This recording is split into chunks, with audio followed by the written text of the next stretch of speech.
एक समय की बात है, किसी नगर में एक साहूकार रहता था। उसके घर में धन की कोई कमी नहीं थी, लेकिन उसकी कोई संतान नहीं थी। इस कारण वह बहुत दुखी था। पुत्र प्राप्ति के लिए वह प्रत्येक सोमवार व्रत रखता था और पूरी श्रद्धा के साथ शिव मंदिर जाकर भगवान शिव और पार्वती जी की पूजा करता था।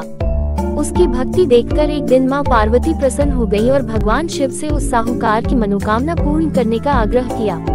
पार्वती जी की इच्छा सुनकर भगवान शिव ने कहा कि पार्वती, इस संसार में हर प्राणी को उसके कर्मों का फल मिलता है और जिसके भाग्य में जो हो उसे भोगना ही पड़ता है। लेकिन पार्वती जी ने माता पार्वती के आग्रह पर शिव जी ने साहूकार को पुत्र प्राप्ति का वरदान तो दिया, लेकिन साथ ही यह भी कहा कि उसके बालक की आयु केवल 12 वर्ष होगी। माता पार्वती और भगवान शिव की बातचीत को साहूकार सुन रहा था। उसे ना तो इस बात की खुशी थी और ना ही दुख। वह पहले की भांति शिव जी की पूजा करता रहा। कुछ समय के बाद साहूकार के घर एक पुत्र का जन्म हुआ। जब वह बालक 11 वर्ष का हुआ तो उसे पढ़ने के लिए काशी भेज दिया गया। साहूकार ने पुत्र के मामा को बुलाकर उसे बहुत सारा धन दिया और कहा कि तुम इस बालक को काशी विद्या प्राप्ति के लिए ले जाओ और मार्ग में काशी विद्या प्राप्ति के लिए ले जाओ और मार्ग में यज्ञ कराना। जहाँ भी यज्ञ कराओ वहाँ ब्राह्मणों को भोजन कराते और दक्षिणा देते हुए जाना। दोनों मामा भांजे इसी तरह यज्ञ कराते और ब्राह्मणों को दान दक्षिणा देते काशी की ओर चल पड़े। रात में एक नगर पड़ा जहाँ नगर के राजा की कन्या का विवाह था, लेकिन जिस राजकुमार से उसका विवाह होने वाला था वह एक आंख से काना था। राजकुमार के पिता ने अपने पुत्र के काना होने की बात को छुपाने के लिए एक चाल सोची। साहूकार के पुत्र को देखकर उसके मन में एक विचार आया। उसने सोचा क्यों न इस लड़के को दूल्हा बनाकर राजकुमारी से विवाह करा दूं। साहूकार के पुत्र को देखकर उसके मन में एक विचार आया। उसने सोचा क्यों न इस लड़के को दूल्हा बनाकर राजकुमारी से विवाह करा दूं। विवाह के बाद इसको धन देकर विदा कर दूंगा और राजकुमारी को अपने नगर ले जाऊंगा। लड़के को दूल्हे के वस्त्र पहनाकर राजकुमारी से विवाह कर दिया गया। लेकिन साहूकार का पुत्र ईमानदार था।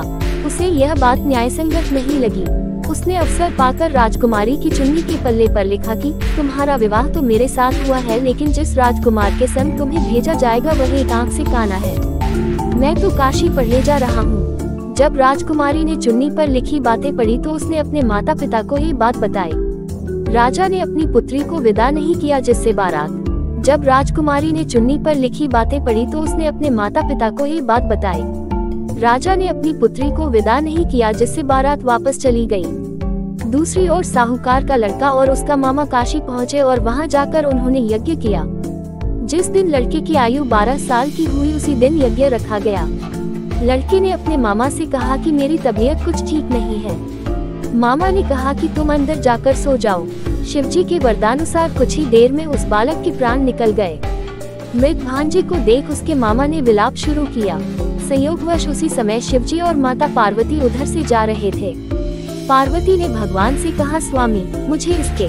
मामा ने विलाप शुरू किया। संयोगवश उसा समय शिवजी और माता पार्वती उधर से जा रहे थे। पार्वती ने भगवान से कहा, स्वामी मुझे इसके रोने के स्वर सहन नहीं हो रहा। आप इस व्यक्ति के कष्ट को अवश्य दूर करें। जब शिवजी मृत बालक के समीप गए तो वह बोले कि यह उसी साहूकार का पुत्र है जिसे मैंने 12 वर्ष की आयु का वरदान दिया। अब इसकी आयु पूरी हो चुकी है। लेकिन मातृ भाव से विभोर माता पार्वती ने कहा कि हे महादेव, आप इस बालक को और आयु देने की कृपा करें, अन्यथा इसके वियोग में इसके माता पिता भी तड़प तड़प कर मर जाएंगे। माता पार्वती के आग्रह पर भगवान शिव ने उस लड़के को जीवित होने का वरदान दिया। शिवजी लड़के को जीवित होने का वरदान दिया। शिवजी की कृपा से वह लड़का जीवित हो गया। शिक्षा समाप्त करके लड़का मामा के साथ अपने नगर की ओर चल दिया। दोनों चलते हुए उसी नगर में पहुँचे जहाँ उसका विवाह हुआ था। उस नगर में भी उन्होंने यज्ञ का आयोजन किया। उस लड़के के ससुर ने उसे पहचान लिया और महल में ले जाकर उसकी खातिरदारी की और अपनी पुत्री को विदा किया। इधर साहूकार और उसकी पत्नी भूखे प्यासे रहकर बेटे की प्रतीक्षा कर रहे थे।